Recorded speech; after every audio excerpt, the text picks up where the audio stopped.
This is Land of Havilah, Isaiah 37. In the last chapter, Rabshakeh stood at the base of the wall and issued an ultimatum. Option A, you can surrender and go back to your lands and farms immediately. You can live there peacefully until we relocate you. Option 2, if you don't surrender, we'll lay siege and starve you out. You'll be eating your own dung and drinking your own urine. And by the way, don't count on Yahweh, because no God of any land has ever been able to defend his land against us. The overwhelming temptation will be to surrender because the war is all but lost. Libnah is under siege, all Judah is considered a lost cause, and Jerusalem is next. After all, Rabshakeh was accompanied by part of the Assyrian army, and they walked right up to the wall of Jerusalem without resistance. But Isaiah has been prophesying Yahweh will protect Jerusalem. At the end of the last chapter, the envoys who listened to Rabshakeh delivered his message to King Hezekiah. Now, verse 1. When King Hezekiah heard it, he tore his clothes, covered himself with sackcloth, and went into Yahweh's house. He sent Eliakim, who was over the household, and Shebna the scribe, and the elders of the priest, covered with sackcloth, to Isaiah the prophet, the son of Amoz. They said to him, Thus says Hezekiah, Today is a day of trouble and of rebuke and of rejection, for the children have come to the birth, and there is no strength to give birth. It may be Yahweh your God will hear the words of Rabshakeh, whom the king of Assyria his master has sent to defy the living God, and will rebuke the words which Yahweh your God has heard. Therefore lift up your prayer for the remnant that is left. Comment in verses 1 to 4. When Hezekiah heard Rabshakeh's demands, he covered himself with sackcloth and went to the temple. No doubt he prayed there. And he sent a message to Isaiah that this is a day of trouble and rebuke and rejection. He knew it was Yahweh doing the troubling, rebuking, and rejection. He knows Yahweh promised through Moses that this sort of thing wouldn't happen if Israel was faithful. Leviticus 26:6. Personally, Hezekiah has been faithful, 2 Kings 18:5, but not the nation, Isaiah 1:4. In verse 3, we can have cesarean birth these days, so we're not familiar with a woman who goes into labor and can't deliver. Labor could go on for days until the woman completely gave up and she knew she would die. It became a death watch. That's the situation in Jerusalem. There's zero strength to deliver. In verse 4, Hezekiah has only one idea, only one ray of hope. Maybe Rabshakeh has insulted Yahweh to the point that Yahweh will rebuke his words, meaning maybe Yahweh will teach him a lesson. Coming up, Hezekiah's men went to Isaiah, gave him the report, and Isaiah has a word for Hezekiah. Verse 5. So the servants of King Hezekiah came to Isaiah. Isaiah said to them, Tell your master, Yahweh says, Don't be afraid of the words that you've heard, with which the servants of the king of Assyria have blasphemed me. Behold, I'll put a spirit in him, and he'll hear news, and will return to his own land. I'll cause him to fall by the sword in his own land. Comment, Hezekiah wanted Isaiah to pray, but in verses 6 and 7 he got a prophecy out of the deal. Yahweh says through Isaiah to Hezekiah, Don't be afraid. I heard Rabshakeh when he blasphemed me, so here's what I'm going to do. The king of Assyria will hear a certain piece of news. I'll put a spirit in him, meaning I'll take control of his spirit, and he'll return to his own land. He'll die there by the sword. Coming up after delivering the ultimatum to Jerusalem, Rabshakeh returned to his king. Verse 8. So Rabshakeh returned and found the king of Assyria warring against Libnah, for he had heard that he was departed from Lachish. He heard news concerning Tirhakah, king of Ethiopia. He has come out to fight against you. When he heard it, he sent messengers to Hezekiah, saying, Thus you shall speak to Hezekiah, king of Judah, saying, Don't let your God in whom you trust deceive you, saying, Jerusalem won't be given into the hand of the king of Assyria. Behold, you've heard what the kings of Assyria have done to all the lands by destroying them utterly. Shall you be delivered? Have the gods of the nations delivered them, which my fathers have destroyed? Gozan, Haran, Rezeph, and the children of Eden who were in Telassar? Where's the king of Hamath, and the king of Arpad, and the king of the city of Sepharvaim, of Hena and Ivah? Comment in verse 8, Libnah is about 15 miles from Jerusalem. Rabshakeh went there to report to his king, King Sennacherib. The king had been in Lachish of Judah, but we assume Lachish has fallen because all the cities are falling, and now the battle is at Libnah. In verse 9, Sennacherib has received a report that the Ethiopian king is marching towards him. This means Sennacherib will be more urgent about Jerusalem surrendering. In verses 9 to 13, Sennacherib sent more messengers to Jerusalem with a letter this time. It was another demand for surrender. The logic was the same. Haven't we been victorious everywhere we go? We've utterly destroyed every nation that resisted us. Don't let Yahweh deceive you. He can't protect you. No God has ever stopped us. And Sennacherib named 9 kingdoms that made the mistake of depending on their gods. Verse 14. Hezekiah received the letter from the hand of the messengers and read it. Then Hezekiah went up to Yahweh's house and spread it before Yahweh. Hezekiah prayed to Yahweh, saying, Yahweh of armies, the God of Israel, who's enthroned among the cherubim, you are the God, even you alone, of all the kingdoms of the earth. You have made heaven and earth. Turn your ear, Yahweh, and hear. Open your eyes, Yahweh, and behold. Hear all the words of Sennacherib, who has sent to defy the living God.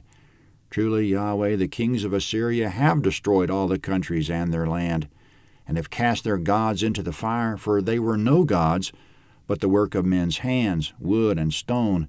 Therefore they've destroyed them.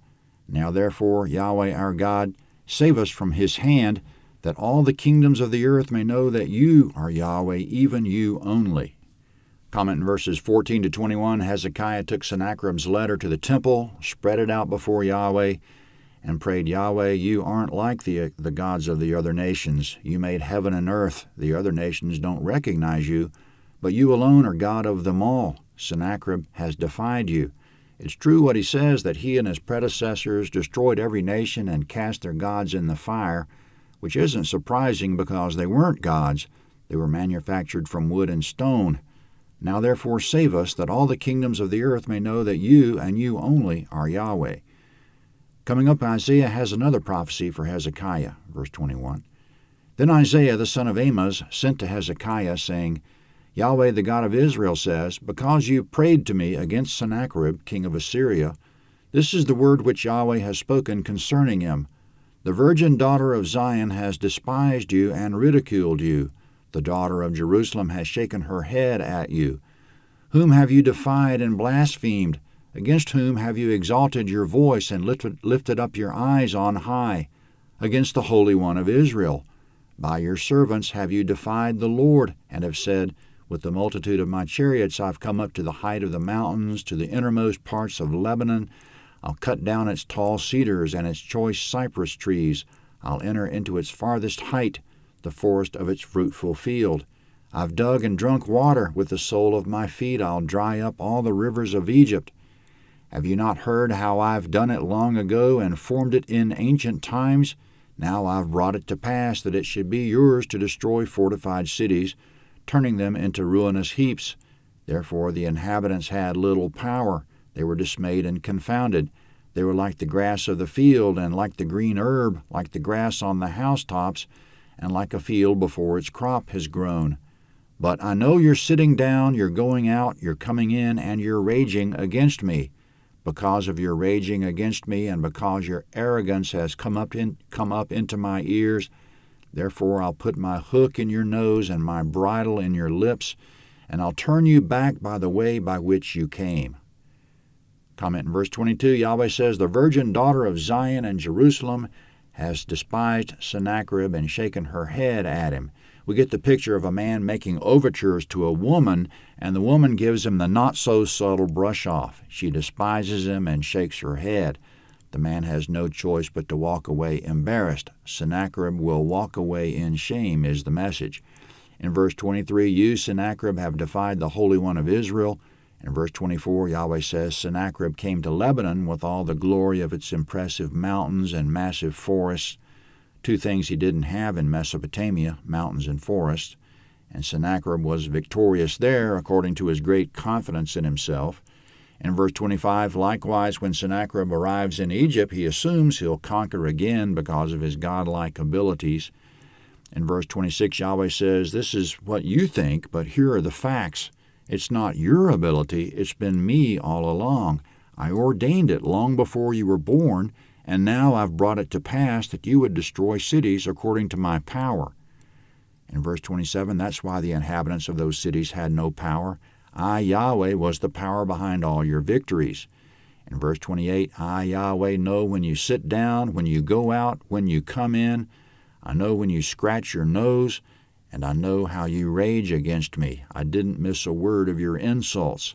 In verse 29, because of your arrogance, I'll put a hook in your nose, a bridle in your mouth, and turn your head like an animal the way I want you to go. You'll go back on the same road that brought you here. That was all to Sennacherib, for Hezekiah to hear. Now Yahweh says straight to Hezekiah, verse 30, This shall be a sign to you. You'll eat this year that which grows of itself, and in the second year that which springs from the same, and in the third year sow and reap and plant vineyards and eat their fruit. Comment, Yahweh says there'll be no planting in Judah this year because of the war, and there'll be no planting next year.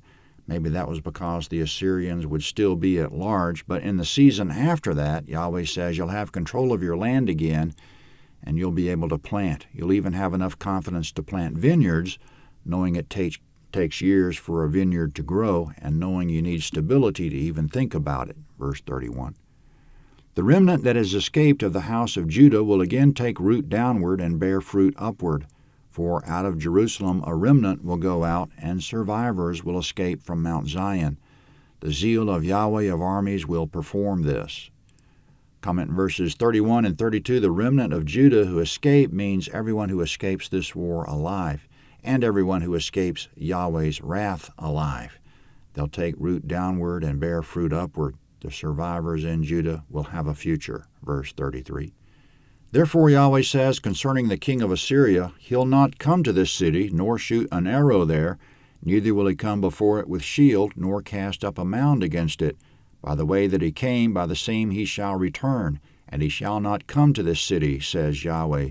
For I'll defend this city to save it for my own sake and for my servant David's sake. Comment in verse 35, Yahweh will defend Jerusalem for his own sake and for David's sake. David lived 300 years previously, but he still factors in. Since Yahweh is doing this for David's sake, it must mean David is still alive. Of course, there was no chance Sennacherib would listen to this prophecy. He already said he has no regard for Yahweh. Therefore, Yahweh spoke to him in the following manner. Verse 36. Then Yahweh's angel went out and struck 185,000 men in the camp of the Assyrians. When men arose early in the morning, behold, these were all dead bodies. So Sennacherib, king of Assyria, departed, went away, returned to Nineveh, and stayed there. Comment, message received. 185,000 Assyrian soldiers died overnight in camp. It could only be Yahweh. Sennacherib had no choice but to withdraw and run for his life. In verse 37, he went home to Nineveh, which was about 700 miles. While he was there, verse 38, as he was worshiping in the house of Nisroch his god, Adramelech and Sharezer his sons struck him with the sword, and they escaped into the land of Ararat. Esarhaddon his son reigned in his place. Comment, 2 of his sons killed him, and another of his sons reigned in his place. In 1830, archaeologists discovered a clay tablet with cuneiform writing in the ruins of Nineveh. The tablet's now housed in the Oriental Institute in Chicago. It's called Sennacherib's Prism, or the Taylor Prism, or the Annals of Sennacherib. It details Sennacherib's campaign against Judah during the reign of King Hezekiah, and speaks of trapping Hezekiah in the city, quote, like a caged bird, end quote. However, there's no mention of defeating him. The attack on Judah is dated to 701 BC based on a combination of that tablet, other Assyrian records, and archaeology in Israel. Siege works at Lachish and other Judahite cities have been discovered and support the same time frame. Also, an Assyrian relief discovered at Sennacherib's palace at Nineveh depicts the siege of Lachish. It's housed in the British Museum. The takeaway is that Yahweh is God and the gods of the other nations are not. Isaiah 38 is next.